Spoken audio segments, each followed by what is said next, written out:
पोहे आपण नेहमीच करतो, पण त्या पोह्यापासून ना इतके छान क्रिस्पी व्हेजिटेबलनी भरलेला असा नाश्ता आपण बनवू शकतो. म्हणजे रोज रोज जर पोहे खायचा कंटाळा आला असेल तर त्याच पोह्यापासून ना इतका छान क्रिस्पी कुरकुरीत नाश्ता बनला जाऊ शकतो. तर आज मी फक्त 1 वाटी पोह्यापासून, अर्धी वाटी रव्यापासून इतका छान मस्त नाश्ता बनवलेला आहे. तुम्ही एकदा करून बघा, सगळेजण आवडीने खातात. आणि हा नाश्ता जर एकदा तुम्ही करून खाल्ला ना तर नेहमी तुम्ही हाच नाश्ता करून खाता, पोहे करणं ते विसरून जाता. इतका छान लागतो. लहान मुलांच्या टिफिनसाठी सुद्धा खूप छान नाश्ता आहे, कारण याच्यामध्ये आपण टाकणार आहोत भाज्या. तर बघू शकता मस्त असा हा पोह्याचा नाश्ता तयार झालेला आहे. याला पोहा कटलेटसुद्धा बोललं जातं. हे बघू शकता मस्तपैकी असा रवा वगैरे टाकून छान असा हा नाश्ता बनवलेला आहे. तर व्हिडिओ पूर्ण बघा. आजची रेसिपी आवडली तर करून नक्की बघा, लाईक करा. असेच रेसिपी बघण्यासाठी चॅनलला सबस्क्राईबर करा. तर चला बघून घेऊया. तर इकडे मी फक्त 1 वाटी पोहे घेतलेत पाहू शकता. आणि याला ना पहिलं स्वच्छ मी धुवून घेते. हे असं थोडंसं पाणी टाकून मस्त आपलं हे पोहे धुवायचे. मग नंतर वाटीमध्ये एका काढून थोडंसं पाणी याच्यामध्ये टाकून याला नरम सॉफ्ट होण्यासाठी ठेवून द्यायचं. साईडला थोडा वेळ भिजत ठेवायचं. त्यानंतर मी इकडं भरपूर साऱ्या भाज्या व्हेजिटेबल बारीक चिरून घेतल्यात. शिमला मिरची, पत्ताकोबी, गाजर, फरसबी, जे पण तुम्हाला आवडतील त्या भाज्या तुम्ही इथे बारीक चिरून घेऊ शकता. त्यानंतर अर्धी वाटी रवा, बस पोहा आणि रवा आणि थोड्या भाज्या याच्यापासूनच हा नाश्ता बनतो. आता हे अर्धी वाटी रवा आपण एका भांड्यामध्ये काढून घेऊया. ह्याच्यामध्ये मी गरम पाणी टाकते. गरम पाणी साईडला तापत ठेवायचं. हे असं गरम पाणी याच्यामध्ये टाकायचं. थोडं टाकायचं, जास्त नाही टाकायचं. म्हणजे काय होतं, रवा चांगला फुलला जाईल, शिजला जाईल आणि नरम सॉफ्ट पडला जातो. थंड पाण्यापेक्षा गरम पाणी इकडे वापरायचं. हे बघा आता थोडा वेळ ह्या गरम पाण्यामध्ये रव्याला असं शिजून द्यायचं. म्हणजे चांगली याला वाफ भेटते आणि फुलला जातो आणि सगळा रव्याचा कच्चापणा निघून जाईल. त्यामुळे इकडे गरम पाणी वापरले. आता याला थोडा वेळ द्यायचं. पोह्याला मध्ये सुद्धा आपण पाणी टाकून ठेवून दिले, म्हणजे दोन्ही साहित्य चांगले फुलून निघतील, नरम सॉफ्ट होतील. जरा साईडला ठेवून घेऊया आणि 5 मिनिटांनी चेक करूया. थोडंसं लाल तिखट वापरायचं आहे. आता 5 मिनटं झालेत, आपण पोहे चेक करूया. हे बघा आता पोह्यामधलं ना जितकं पण मी पाणी असं वरून टाकलं होतं आणि ते सगळं सुकून गेले. आणि पोह्याचं बघा असं कसा मॅश होतो आहे, अगदी नरम सॉफ्ट झालेत. म्हणजे आपण याला चोळून याचं पीठ तयार करू शकतो. असं नरम सॉफ्ट झालेत. पाणी टाकून ठेवून द्यायचं. मग असं पोहे छान भिजले जातात. आणि रवा पण पाहू शकता मस्त रव्यातलं पाणीसुद्धा सोकलं गेलेलं आहे आणि नरम सॉफ्ट आणि फुलला आहे हा आपला रवा. रव्याचा सगळा कच्चापणा निघून गेला आहे. हा रवा ह्या पोह्यामध्ये टाकून घ्यायचा. पोह्याचा हा खूप छान नाश्ता मी तुम्हाला दाखवते. फक्त 1 वाटी रवा आणि पोह्यापासूनच बनतो. काही जास्त साहित्य नाही, काही नाही. आता ह्या भाज्या जे बारीक चिरून घेतल्यात त्या टाकून घ्यायच्या. हे बघा थोड्याशा टाकायच्या, जास्त नाही टाकायच्या. तर मी इकडे थोड्या भाज्या चिरून टाकल्यात. थोडं लाल तिखट टाकूया. त्यानंतर आपण इथे टाकणार आहोत थोडं धना पावडर आणि चवीनुसार मीठ, थोडीशी हळद. इथे मी थोडासा धना पावडर टाकला आहे, चांगले नाश्त्याला चव येईन आपल्या. त्यानंतर थोडीशी चिमूटभर हळद आणि चवीनुसार मीठ टाकून हे सगळं साहित्य चोळून घ्यायचं, एकजीव करायचं. ह्याच्यामध्ये तुम्ही जर रवा नसेल टाकत तर तुम्ही 1 बटाटा शिजलेला, पोह्यात ज्यावेळेस पोहा भिजून निघेल ना त्यावेळेस 1 बटाटा शिजलेला टाकून हे असं मिक्स करायचं, जर रवा वापरत नसेल तर. आता हे बघा किती छान पीठ तयार झालं का नाही. सगळं एकजीव झाले. पोहा, रवा, भाज्या, मसाले सगळे कसं एकजीव झाले आणि हे पीठ आपलं तयार झालेलं आहे. मॅशर असेल तर त्यानेसुद्धा असं मॅश करू शकता. मला जरा हाताने सोपं जातं आहे.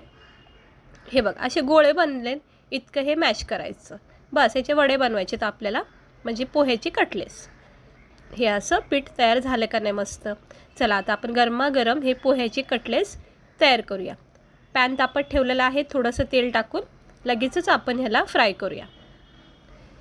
थोड्याशा तेलामध्ये मी हे सेट करते.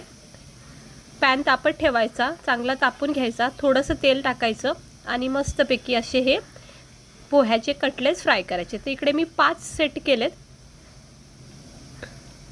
ह्याला थोडा वेळ द्यायचा, अजिबात घाई करायची नाही, पलटी करायची.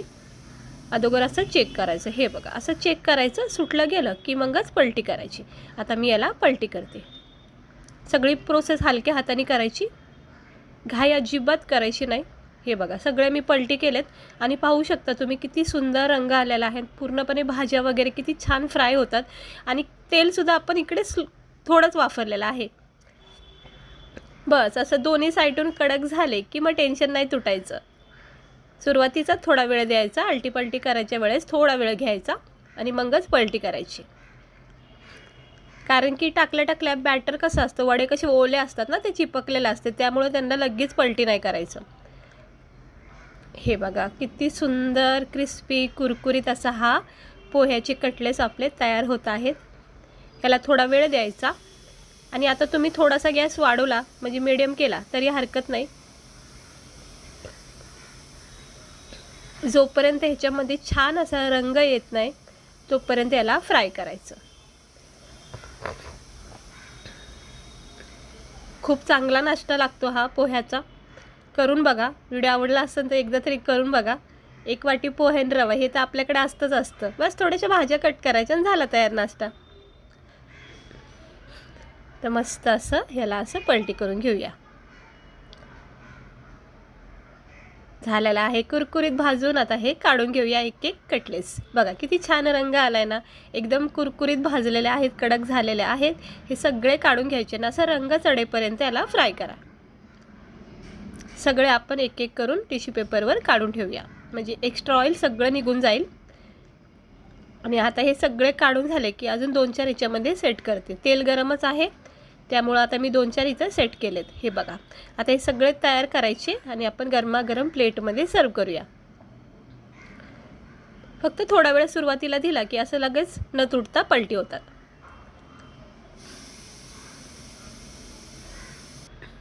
बस ह्याला थोडा वेळ द्यायचा. दोन्ही बाजूनी चांगला रंग चढला की काढून घेऊया.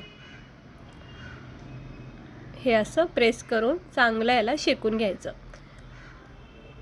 स्लो गॅसवर कडक होईपर्यंत याला चांगलं फ्राय करून घेतलं आहे आणि तुम्ही पाहू शकता थंड करून घेतलेला आहे नाश्ता हा. तर हे आपले गरमागरम कुरकुरीत असे भाज्यांनी भरलेला पोह्याचा नाश्ता म्हणजेच पोहे कटलेट्स खूप छान लागतो. तुम्ही इकडे एक बटाटे शिजलेला सुद्धा वापरू शकता ज्यावेळेस आपण पोहे कुस्करून घेतो त्याच वेळेस. तर हे बघा किती मस्त झालाय का नाही, सुंदर असा हा पोह्या कटलेट्सचा नाश्ता. नेहमी आपण ते पोहेच करतो त्यापेक्षा ना त्या पोह्यापासून असं छान नाश्ता करून बघा. याच्यामध्ये भाज्या टाकल्यात ना त्यामुळं पौष्टिक आहे, हेल्दी आहे. कारण भरपूर साऱ्या आपण भाज्या याच्यामध्ये टाकू शकतो. लहान मुलांना नाश्त्यासाठी त्यांना टिफिनमध्ये सुद्धा तुम्ही असे बनवून देऊ शकता. सोबत केचप देऊ शकता म्हणजे बस त्यांना पौष्टिक असा नाश्ता तयार होईल आणि टिफिनसुद्धा तयार होईल.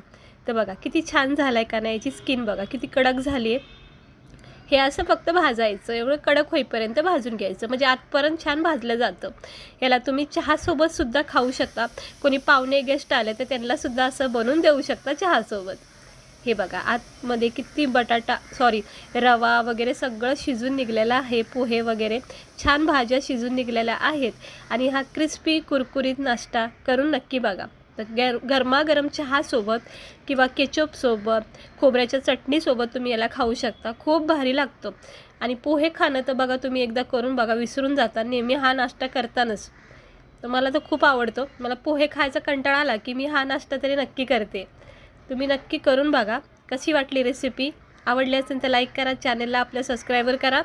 चला भेटते मी तुम्हाला पुढच्या व्हिडिओमध्ये एका अशा छानशा रेसिपीसोबत.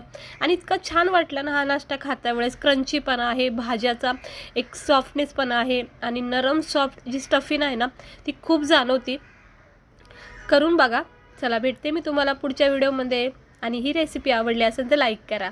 आणि पोह्यापासून तर हे पोहा कटलेट कसे वाटले नक्की सांगा.